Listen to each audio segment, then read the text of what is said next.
अस्सलामुअलैकुम, आप देख रहे हैं GNN और मैं हूं इब्राहिम पीरज़ादा। मैं हूं हफ्सा आसिफ। इस बुलेटिन में साथ होंगे हमजा शफीक भी। हेडलाइंस आप जान चुके। आगाज में आपको बताएं, तकरीबकारों का बलोचिस्तान के अमन पर वार पर मोम जैम पर काम करने वाले एहलकारों पर हमला। फायरिंग से 5 अफराद जाम बहक, 2 जख्मी हो गए।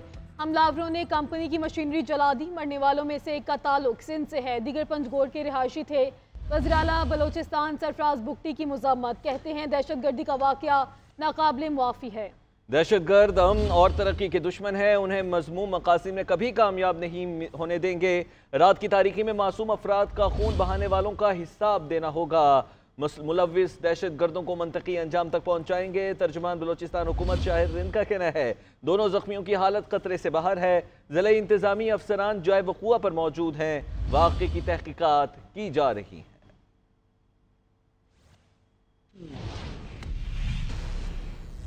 खबर देंगे, वज़ीर आज़म शहबाज शरीफ 2 रोज़ा सरकारी दौरे पर सऊदी अरब रवाना हुए हैं। रियाद में 8वीं सरमायाकारी कॉन्फ्रेंस में शिरकत करेंगे। काबीना के अहम अरकान भी वज़ीर आज़म के हमरा हैं। वज़ीर आज़म की सऊदी वली अहद और दीगर आला हुकाम के साथ मुलाकातें भी मुतवक्किल है और अहम अमूर पर तबादला ख्याल भी इन मुलाकातों में किया जाएगा। रिकैन पाकिस्तान सऊदी अरब के दरमियान इक़्तिसादी और तज़व्वुराती शराकत दारी पर तबादला ख्याल करेंगे। इक़्तिसादी, तवानाई और दिफाई शोबों में 2 तरफ़ा ताउन पर गौर होगा। शहबाज शरीफ कॉन्फ्रेंस में शिरकत करने वाले रहनुमा और कारोबारी अफराद के साथ भी मिलेंगे।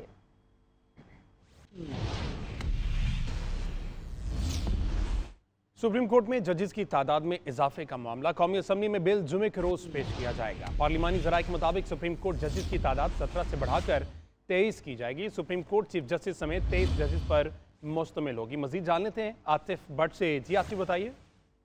जी, सुप्रीम कोर्ट में जजेस की तादाद में इजाफे के मामले पर कौमी असम्बली में बिल जो है वो जुमा के रोज पेश किया जाएगा। ज़राए के मुताबिक सुप्रीम कोर्ट जजेस की तादाद 17 से बढ़ाकर 23 की जाएगी। सुप्रीम कोर्ट चीफ जस्टिस समेत 23 जजेस पर मुश्तमिल होगी। जजेस की तादाद में इजाफे का बिल हुकूमत की जानिब से पेश किया जाएगा। ये बिल निजी कार्रवाई के दिन बैरिस्टर दानियाल चौधरी पहले ही पेश कर चुके हैं और हुकूमत की जानिब से इस बिल को ऑन किया गया था। ताहम ज़राए के मुताबिक प्रैक्टिस एंड प्रोसीजर एक्ट में भी तरमीम पर मुशावरा जो है वो जारी है। बिल की मंजूरी के लिए कौमी असम्बली के इजलास में जुमा तक जो है वो तोसी कर दी गई है। तरमीम शुदा शेड्यूल के मुताबिक इजलास आज खत्म हो जाना था, ताहम इजलास को जो है मजीद आगे ले जाया गया है और अब सुप्रीम कोर्ट में जजेस की तादाद में इजाफे का जो बिल है वो जुमा का रोज पेश करके मंजूरी ली जाएगी।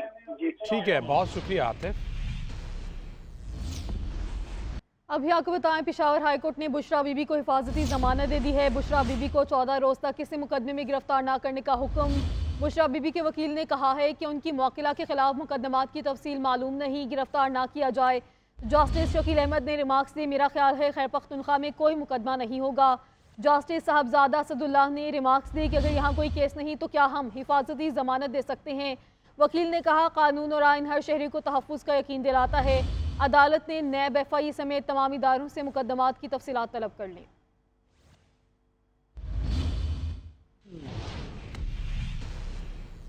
पेशावर हाईकोर्ट ने बुशरा बीबी को 14 रोज़ तक हिफाजती जमानत मंजूर कर ली है।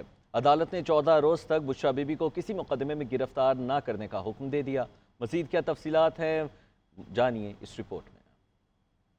देखिए जी, इस वक्त मौजूद हूँ बुशरा बीबी की तर्जुमान मशाल यूसुफ़ज़ई के साथ।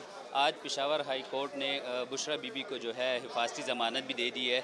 उनसे मज़ीद पूछेंगे कि वो क्या कहती है। मैडम बताइएगा, बुशरा बीबी पेशावर आई हुई है, क्या एक्टिविटी है और उनका इलाज वगैरह कहाँ से किया जा रहा है, और आज तो हिफाजती ज़मानत भी पेशावर हाई कोर्ट ने दे दी है, डिटेल से बताइए। देखिए जी, बिल्कुल वो पेशावर आई हुई हैं उस दिन जिस दिन उनकी अडियाला से रिहाई हो गई थी और आज हमने उनकी ओमनी बस बेल कराई है और पेशावर हाई कोर्ट ने शुक्र अल्हम्दुलिल्लाह मुल्क के तमाम तूल अर्ज़ में तमाम सूबों में नॉन एंड अननोन FIRs में उनकी ओमनी कराई है और उनको किसी भी केस में अरेस्ट ना करने की हिदायत की है। इस टाइम उनकी तबीयत बहुत ख़राब है जिसकी वजह से वो सफ़र नहीं कर पा रही और वो पेशावर में ही हैं और वो अडियाला जाएंगी क्योंकि 2-3 दिनों से उनके ट्रायल्स चल रहे हैं जिसमें हमने मेडिकल ग्राउंड्स पे एग्जाम्पशन ली हुई है।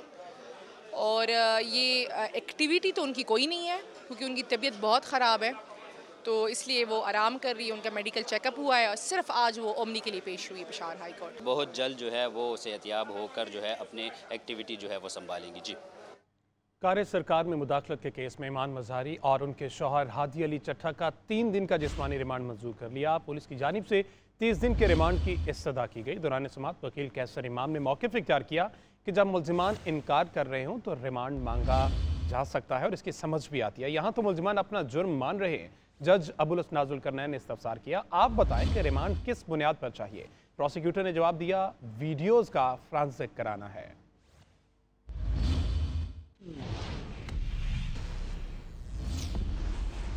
अभी आपको बताएं, तहरीक इंसाफ ने पंजाब इलेक्शन ट्रिब्यूनल्स की तश्कील के फैसले पर नजरसानी दरख्वास्त दायर कर दी है। दरख्वास्त में मौक़िफ़ अपनाया गया है कि chief justice Lahore high court और चीफ इलेक्शन कमिश्नर की मुलाकात इलेक्शन ट्रिब्यूनल्स की तब्दीली की वजह नहीं बन सकती। तहरीक इंसाफ ने पंजाब इलेक्शन ट्रिब्यूनल्स की तश्कील के फैसले पर नजरसानी दरख्वास्त दायर कर दी है। दरख्वास्त में मौक़िफ़ अपनाया गया है कि chief justice Lahore high court और चीफ इलेक्शन कमिश्नर की मुलाकात इलेक्शन ट्रिब्यूनल्स की तब्दीली की वजह नहीं बन सकती। तफसीलात जान लेते हैं नुमाइंदा GNN सबीन शहबाज से। सबीन, बताइए इस दरख्वास्त से मुताल्लिक़। बिल्कुल, देखिए, तहरीक इंसाफ ने पंजाब इलेक्शन ट्रिब्यूनल जस्टिस का फैसला जो है वो सुप्रीम कोर्ट में चैलेंज किया है। तहरीक इंसाफ के रहनुमा सलमान हसन राजा ने सुप्रीम कोर्ट के 30 सितंबर फैसले पर नजरसानी दरख्वास्त जो है वो दायर की है। उसने इस्तदा की है कि सुप्रीम कोर्ट के 30 सितंबर के फैसले पर जो है वो नजरसानी जो है वो की जाए। Chief justice Lahore high court और चीफ इलेक्शन कमिश्नर मुलाकात इलेक्शन ट्रिब्यूनल की तब्दीली की वजह जो है नहीं बन सकती। दरख्वास्त में कहा गया है कि इलेक्शन ट्रिब्यूनल का जज कौन होगा, ये फैसला जो है वो चीफ जस्टिस का इख्तियार है और 4 अप्रैल को लाहौर हाई कोर्ट रजिस्ट्रार ने 6 इलेक्शन ट्रिब्यूनल्स को नोटिफाई जो है वो किया था। दरख्वास्त में कहा गया है कि chief justice Lahore high court और चीफ इलेक्शन कमिश्नर मुलाकात के बाद इलेक्शन ट्रिब्यूनल्स के लिए हाजिर सर्विस बहाली के जजेस के नाम जो है वापस हो गए थे। सलमान हसन राजा जो पाकिस्तान तहरीक इंसाफ के रहनुमा भी हैं, उनकी जानिब से जो है ये नजरसानी दरख्वास्त सुप्रीम कोर्ट में जो है वो दायर की गई। उसमें इस्तदा की गई कि सुप्रीम कोर्ट जो है वो अपने फैसले पर नजरसानी के दायर करे। जी ठीक है सबीन शहबाज, आपका शुक्रिया, आपने आगाह किया। वफाकी हुकूमत 26वीं तरमीम पास करने के कामयाबी के बाद 27वीं आइनी तरमीम करवाने के लिए मुतहरिक है। हुकूमती अरकान 27वीं आइनी तरमीम के हवाले से क्या राय रखते हैं? हमारे नुमाइंदे इकरामुल्लाह जोइया इस वक्त हुकूमती रुकने असम्बली किरण डार के साथ गुफ्तगू कर रहे हैं। उनका क्या कहना है, आइए आपको दिखाते हैं। जी बिल्कुल, मैं इस वक्त पार्लियामेंट हाउस में मौजूद हूँ। किरण डार साहब मौजूद हैं मेरे साथ, पाकिस्तान मुस्लिम लीग नून से इनका ताल्लुक है। ये बताइएगा, इस वक्त बाज़गश एक चल रही है कि 26वीं आनी तरमीम तो आपने पास करवा ली, उसके लिए क्रेडिट आप लोग ले रहे हैं। अब क्या 27वीं आनी तरमीम पर भी कोई काम हो रहा है या वो भी लेके आ रहे हैं?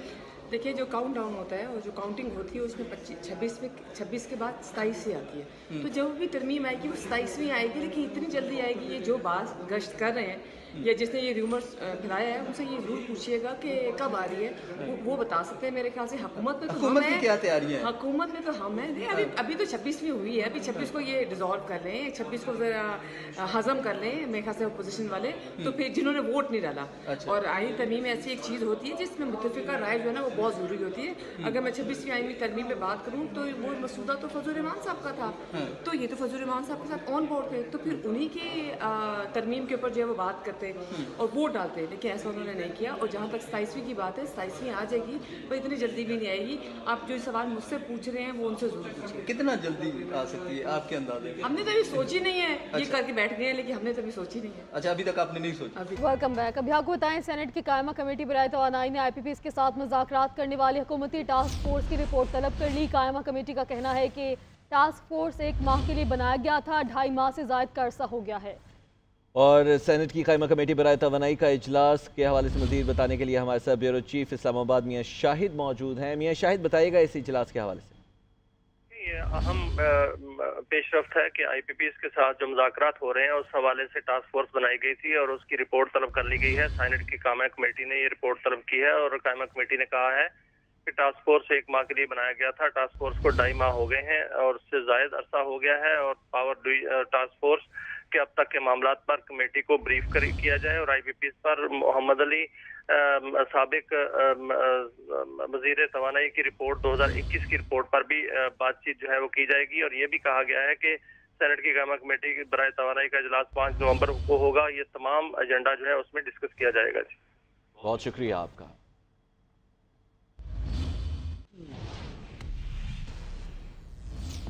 चेयरमैन PCB मोहसिन नकवी से वाइट बॉल टीम के नए कप्तान मोहम्मद रिजवान और नायब कप्तान सलमान अली आगा की मुलाकात हुई। चेयरमैन PCB मोहसिन नकवी ने ऑस्ट्रेलिया और जिम्बाब्वे सीरीज़ के लिए टीम के लिए नेक तमन्नाओं का इजहार किया। मोहसिन नकवी ने कहा कि ऑस्ट्रेलिया और जिम्बाब्वे सीरीज़ में कौम को आपकी क़यादत में टीम से अच्छी कारकर्दगी की तवक्को है। मज़ीद जान लेते हैं आकिब कुरैशी से। जी आकिब, बताइएगा इस मुलाकात का अहवाल क्या रहा?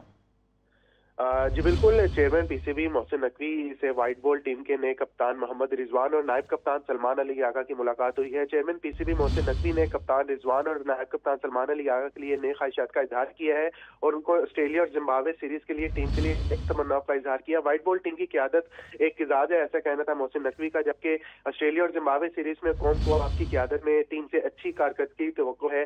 पाकिस्तान टीम के खिलाड़ी बात चल रही है तो प्रोफेशनल से उम्मीद है आपकी क्यादत में टीम ऑस्ट्रेलिया और जिम्बाब्वे में बेहतरीन परफॉर्मेंस देगी, ऐसा कहना था मोहसिन नकवी का। जबकि उन्होंने साथ ही ठीक है, बहुत शुक्रिया आकिब।